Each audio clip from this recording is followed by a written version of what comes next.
พี่น้องหัวหน้าบอยสิริชัยสิสร้างหอพักสิสร้างอพาร์ตเมนต์เพิ่มแล้วดิหัวหน้าแอนอนุมัติแล้วงบ55 ล้านบาทป๊าดพี่น้องซอแอนบอดแอนหัวหน้าแอนเว้าในมือสุขสันต์วันเกิดแฮปปี้เบิร์ธเดย์26มิถุนายนเว้าว่าอนุมัติ55 ล้านให้หัวหน้าบอยมากู้สร้างเลยหอพักนะพี่น้องหลายเพจก็เอาไปลงพี่น้องเพจเสาพ้อยเศษเพจผู้ใดแน่นะบอยสิได้ใส่อัปเดตความคืบหน้าหอพัก55 ล้านบาทเมื่อนั้นพากันไปเบิ่งการสร้างลิฟต์ว่าเสียวลิฟต์นี่ไปสร้างอยู่ในอพาร์ตเมนต์ไปสร้างอยู่ในหอพักพนาวานั่นนะก่อนหน้านี้แล้วก็เคยโพสเนาะโพสรูปอัน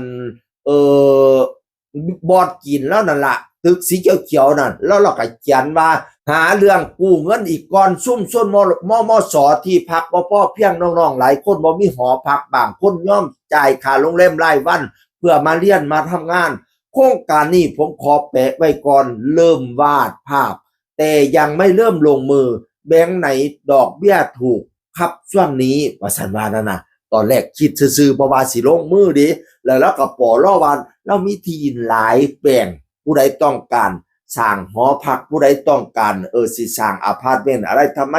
อินบ็อกเข้ามาเรามีขายให้หลายแปลงดินก็หลายอีกวันนี้ตอนแรกว่าสิแปลโครงการสร้างหอพักไปซื่อๆดิวันนี้วันเกิดซ้อแอนอนุมัติไปกู้มาเลย55 ล้านพี่น้อง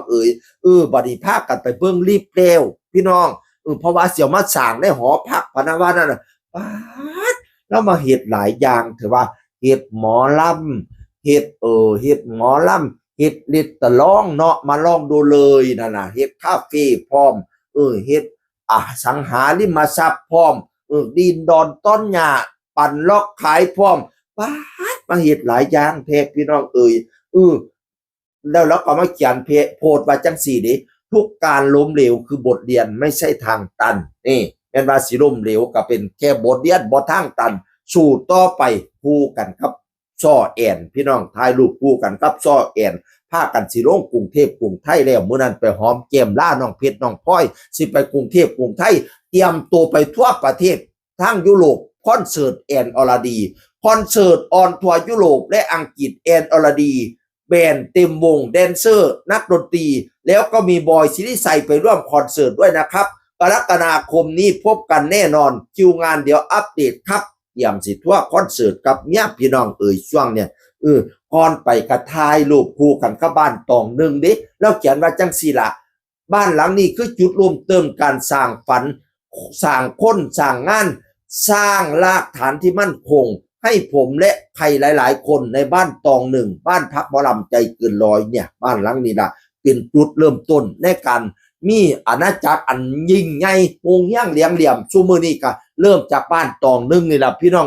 ค่อยเคยเห็นคลิปแม่แตนแม่แตนแม่เล่านะพี่น้องคือละแม่แตนเคยถ่ายคลิปตอนนั้นน่ะตอนเฮ็ดวงใหม่ๆนั่นน่ะแล้วก็มาเฮ็ดว่าซอยลูกซอยเต้าพะนะว่าน่ะแดนเซอร์ก็มาฝึกซ้อมเขาเจ้าฝึกซ้อมใหม่ๆตอนนั้นก่อนสิเปิดฤดูกาลก็ต้องมาเก็บตัวฝึกซ้อมเต้นใหม่ๆบัดนี้มากินข้าวก็ตักบ่อพ่อแกงบักเขียเขาก็เจ้าถามว่ามีแต่อันนี้ติมีแต่แนวเก่าๆแล้วก็บ้างทับพี่แล้วก็ย่างออกไปพะนะว่าน้ำตาเม็ดเต้นจนใจสิตกในใจแป้วแล้วก็ได้แต่ว่าอดสมอดสากินก่อนเป็นหยังลูกอดทนกินสู้ไปน้ำกันก่อนว่าซั่นว่านั่นน่ะแล้วเว้าคลิปนั้นจนว่าข่อยสิให้น้ำพี่น้อง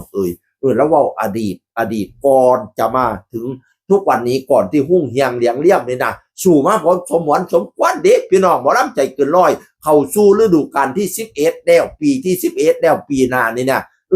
บัดนี้หลายอันละอย่างเนาะสิสร้างหอพัก55 ล้านแล้วบัดเนี้ยเบิ่งติดตามตอนต่อไปแต่ไวๆนี้จะไปทัวร์คอนเสิร์ตกับภริยานะให้ได้ลูกกลับมานะ ให้ได้ลูกเป็นตาฮักเป็นลูกฝรั่งนี่แหละกลับมาเมืองไทยให้ท่องนะเสียงคนเก่าสู่ฟังสวัสดีครับ